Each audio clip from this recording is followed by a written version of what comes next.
ਬੰਦਾ ਚੌਰ ਹੀ ਸੀ ਤੇ ਚੰਗਾ ਖਾਂਦਾ ਪੀਂਦਾ ਸੀ। ਜ਼ਮੀਨ ਵਾਵਾ ਖੁੱਲੀ ਸੀ, ਮਾਲ ਡੰਗਰ ਟਰੈਕਟਰ ਸ਼ੇਟਰ ਰੱਖਿਆ ਸੀ, ਚੰਗਾ ਕੰਮ ਸੀ ਚੌਰੀ ਦਾ। ਉਹਦੇ ਘਰ ਨਾਲ ਇੱਕ ਕੰਮ ਕਰਨ ਵਾਲੀ ਆਉਂਦੀ ਸੀ ਤੇ ਕੰਮ ਕਰਨ ਵਾਲੀ ਵਾਵਾ ਮੂੰਹ ਮੱਥੇ ਲੱਗਦੀ ਸੀ। ਚੌਧਰੀ ਨੂੰ ਉਹਦੇ ਨਾਲ ਇਸ਼ਕ ਹੋ ਗਿਆ।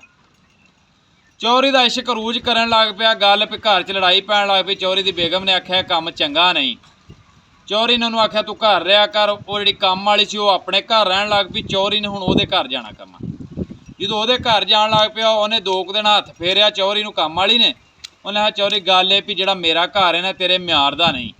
ਮੇਰਾ ਘਰ ਜ਼ਰਾ ਥੋੜ੍ਹਾ ਜਿਹਾ ਆਲੀਸ਼ਾਨ ਬਣਾ, ਜਿਵੇਂ ਦਾ ਤੇਰਾ ਵੇ ਚਲੋ ਤੂੰ ਆਵੇਂ ਤੇ ਸੋਹਣਾ ਲੱਗੇ। ਚੌਰੀ ਨੇ ਕੋਈ 4-5 ਕਿੱਲੇ ਜ਼ਮੀਨ ਵੇਚ ਕੇ ਤੇ ਚੰਗਾ ਉਹਨੂੰ ਆਲੀਸ਼ਾਨ ਘਰ ਕੋਠੀ ਛੱਤ ਦਿੱਤੀ। ਬਾਕੀ ਵੀ ਚੌਰੀ ਜੋ ਹੁੰਜੀ ਕੁੱਚੀ ਸੀ ਉਹਨੂੰ ਖਵਾਉਂਦਾ ਰਿਹਾ, ਕੋਈ ਘਰ ਖਾਂਦਾ ਰਿਹਾ, ਕੋਈ ਉਹਨੂੰ ਖਵਾਉਂਦਾ ਰਿਹਾ। ਜਦੋਂ ਇਹਨਾਂ ਕੰਮਾਂ ਦੇ ਵਿੱਚ ਬੰਦਾ ਪੈ ਜਾਵੇ ਨਾ ਉਹ ਬੰਦਾ ਪਿਛਾਂ ਨੂੰ ਟੁਰ ਪੈਂਦਾ, ਗਾਂਹ ਨੂੰ ਨਹੀਂ ਜਾਂਦਾ। ਹੁਣ ਚੌਰੀ ਦੇ ਨਿਆਣੇ ਵੀ ਜਵਾਨ ਹੋਣ ਲੱਗ ਪਏ, ਜਿਹੜੇ ਆਪਣੇ ਉਹਦੇ ਅਸਲੀ ਨਿਆਣੇ ਸਨ। ਜਦੋਂ ਜਵਾਨ ਹੋਣ ਲੱਗ ਪਏ ਉਹਨੇ ਆਖਿਆ ਅੱਬਾ ਮੈਂ ਬਾਹਰ ਜਾਣਾ, ਮੈਨੂੰ ਅਮਰੀਕਾ ਘਲਾ ਦੇ।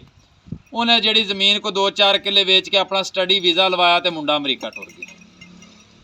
ਉਹ ਉੱਥੇ ਜਾ ਗਿਆ। ਚੌਰੀ ਜਿਹੜਾ ਸੀ ਉਹ ਆਪਣੇ ਘਰ ਜਾਣੋਂ ਹਟ ਗਿਆ। ਟਰੈਕਟਰ ਵੇਚ ਗਿਆ, ਮਾਲ ਡੰਗਰ ਵੇਚ ਗਿਆ। ਉਹ ਜਿਹੜੀ ਉਹਦੀ ਸੀ ਨਾ ਮਸ਼ੂਕ ਸੀ ਨਾ ਜਿਹੜੀ ਚੌਰੀ ਦੀ ਉਹ ਕੰਮ ਵਾਲੀ, ਉਹਨੇ ਆਖਿਆ ਚੌਰੀ ਮੈਨੂੰ ਇਲੈਕਸ਼ਨ ਲੜਾ, ਮੈਂਬਰੀ ਦਾ ਇਲੈਕਸ਼ਨ ਆ ਗਿਆ, ਮੈਂ ਇਲੈਕਸ਼ਨ ਲੜਾਂ ਦੇ ਬੱਲੇ ਬੱਲੇ ਹੋ ਜੇ।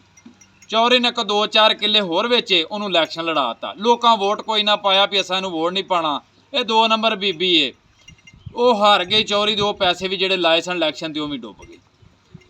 ਚੌਰੀ ਦੇ ਬੱਚੇ ਆਪਣੇ ਜਵਾਨ ਸਨ। ਲੋਕਾਂ ਨੇ ਚੌਰੀ ਦੇ ਬੱਚਿਆਂ ਨੂੰ ਕਹਿਣਾ, ਉਹਨਾਂ ਪਿਓ ਨੂੰ ਕਹਿਣਾ ਅੱਬਾ ਇਹਨਾਂ ਕੰਮਾਂ ਤੋਂ ਹਟ ਜਾ। ਪਿਓ ਘਰ ਜਾਣੋਂ ਹਟ ਗਿਆ। ਪਿਓ ਨੇ ਉਸ ਬੀਵੀ ਨਾਲ ਤੇ ਬੱਚਿਆਂ ਨਾਲ ਆਪਣਾ ਤਲਕ ਹੀ ਖ਼ਤਮ ਕਰਤਾ। ਉਹ ਜਿਹੜੀ ਸੀ ਉਹਦੀ ਕੰਮ ਵਾਲੀ, ਉਹਦੇ ਬੱਚੇ ਜਵਾਨ ਹੋ ਗਏ। ਹੁਣ ਉਹਨੇ ਆਖਿਆ ਮੇਰੇ ਬੱਚੇ ਵਿਆਹਣੇ ਕੁਛ ਕਰ। ਚੌਰੀ ਨੇ ਜਿਹੜੀ ਪਿੱਛੋਂ ਜ਼ਮੀਨ ਆ ਸੀ ਉਹ ਵੇਚ ਕੇ ਤੇ ਉਹ ਨਿਆਣੇ ਵਿਆਹ ਤੇ। ਜਦੋਂ ਚੌਰੀ ਦੀ ਹਰ ਸ਼ੈ ਮੁੱਕ ਗਈ ਨਾ ਤੇ ਉਹਨਾਂ ਦੇ ਘਰ ਜਦੋਂ ਇੱਕ ਦਿਨ ਜਾਣ ਲੱਗਾ ਉਹਦੇ ਬੱਚੇ ਵਿਆਹੇ ਗਏ ਤੇ ਉਹ ਜਿਹੜਾ ਬੀਬੀ ਦਾ ਅੱਗੋਂ ਗਹਿਣਮੈਨ ਖਲੋਤਾ ਸੀ ਨਾ, ਗਾਰਡ ਖਲੋਤਾ ਸੀ ਚੌਕੀਦਾਰ, ਉਹਨੇ ਚੌਰੀ ਨੂੰ ਵਿਹੜੇ ਕੋਈ ਨਾ ਵੜਨ ਦਿੱਤਾ। ਉਹਨੇ ਸੀਨੇ ਤੇ ਹੱਥ ਰੱਖ ਕੇ ਉਹਨੇ ਕਿਹਾ ਪਿਛਾਂ ਹੋ ਜਾ, ਘਰ ਨਾ ਵੜੀ, ਸਾਨੂੰ ਮਾਲਕਨ ਦਾ ਆਰਡਰ। ਉਹਨੇ ਕਿਹਾ ਉਹਨੂੰ ਸੱਦ। ਜਦੋਂ ਕੰਮ ਵਾਲੀ ਜਿਹੜੀ ਉਹ ਮਾਲਕਨ ਚਧਰਾਣ ਬਣੀ ਸੀ, ਜਦੋਂ ਬਾਹਰ ਆਈ ਤੇ ਉਹਨੇ ਕਿਹਾ ਗੱਲ ਹੈ ਵੀ ਤੇਰਾ ਮੇਰਾ ਕੋਈ ਤਲਕ ਨਹੀਂ, ਮੈਂ ਤਾਂ ਤੈਨੂੰ ਜਾਣਦੀ ਨਹੀਂ। ਕਿਉਂਕਿ ਉਦੋਂ ਚੌਰੀ ਕੋਲ ਪੈਸੇ ਕੋਈ ਨਾ ਸਰ ਆ ਗਏ। ਉਦੋਂ ਚੌਰੀ ਕੌੜੀਆਂ ਤੋਂ ਵੀ ਹੌਲਾ ਹੋ ਗਿਆ ਸੀ, ਕਿਉਂਕਿ ਟਰੈਕਟਰ, ਜ਼ਮੀਨਾਂ, ਮਾਲ ਡੰਗਰ ਹਰ ਸ਼ੈ ਵਿਕ ਗਈ ਸੀ। ਹੁਣ ਚੌਰੀ ਉਹਨਾਂ ਦੇ ਪੱਲਿਓਂ ਟੁੱਕਰ ਖਾਂਦਾ। ਈਸਾਈਆਂ ਨੂੰ ਖਵਾਉਣਾ ਪਸੰਦ ਨਾ ਆਇਆ, ਉਹਨਾਂ ਚੌਰੀ ਨੂੰ ਕੱਢਤਾ ਘਰੋਂ। ਚੌਰੀ ਮੰਗ ਕੇ ਖਾਣ ਲੱਗ ਪਿਆ। 4 ਕੁ ਦਿਨ ਰੁਲਿਆ ਗੁਲਿਆ। ਜਿਹੜੀ ਪਹਿਲੀ ਬੇਗਮ ਸੀ ਨਾ ਉਹ ਕਿਤੇ ਗੱਡੀ ਤੇ ਆਪਣੇ ਬੱਚੇ ਦੇ ਨਾਲ ਜਾਂਦੀ ਸੀ ਪਈ, ਉਹਦਾ ਧਿਆਨ ਪਿਆ। ਉਹਨਾਂ ਜਾ ਕੇ ਨਿਆਣੇ ਸਨ, ਉਹਨਾਂ ਨੱਸ ਕੇ ਪਿਓ ਨੂੰ ਜੱਫਾ ਮਾਰਿਆ। ਉਹਨਾਂ ਕਿਹਾ ਸਾਡਾ ਪਿਓ, ਤੂੰ ਰੁਲ ਚੱਲਾ, ਐਵੇਂ ਦੀਆਂ ਗਲੀਆਂ ਤੇਰਾ ਰੁਲਣਾ ਬਣਦਾ ਨਹੀਂ ਸੀ।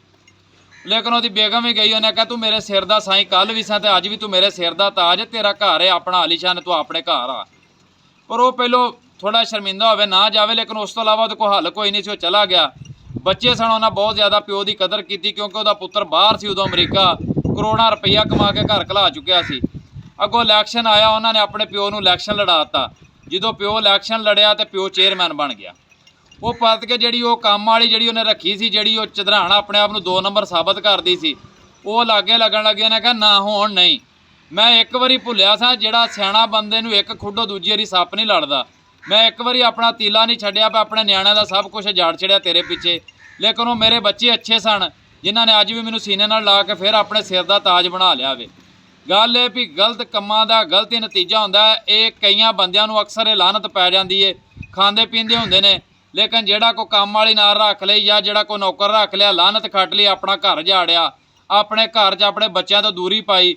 ਇਸ ਤਰ੍ਹਾਂ ਦੀਆਂ ਲੱਖਾਂ ਮਿਸਾਲਾਂ ਨੇ ਮਾਸ਼ਰੇ ਦੇ ਵਿੱਚ ਨਜ਼ਰ ਆਉਂਦੀਆਂ ਨੇ, ਜਿਹੜੀਆਂ ਅਖੀਰੀ ਬਾਅਦ 'ਚ ਐਂਡ 'ਤੇ ਉਹੀ ਜਿਹੜੇ ਉਹਦੇ ਪਹਿਲੇ ਪੁੱਤਰ ਹੁੰਦੇ ਨੇ, ਨੇਕ ਤੇ ਹਲਾਲ ਦੇ ਪੁੱਤਰ ਹੁੰਦੇ ਨੇ, ਨੇਕ ਮਾਂ ਦੇ ਬੱਚੇ, ਉਹੀ ਗੱਲ ਨਾਲ ਲਾਉਂਦੇ ਨੇ, ਦੂਸਰੇ ਐਂਡ 'ਤੇ ਵੀ ਧੱਕਾ ਹੀ ਦਿੰਦੇ ਨੇ। ਇਸ ਤੋਂ ਕਰਕੇ ਮੈਂ ਨਾ ਪਹਿਲੇ ਦਿਨ ਤੋਂ ਹੀ ਐਵੇਂ ਦੇ ਕੰਮਾਂ 'ਚ ਨਾ ਪਵੋ। ਆਪਣੀ ਔਲਾਦ ਨੂੰ ਆਪਣੀ ਸਮਝੋ, ਬਗਾਨੀਆਂ ਕਦੀ ਵੀ ਜਿਹੜੀਆਂ ਤੁਹਾਡੀਆਂ ਨਹੀਂ ਬਣੀ।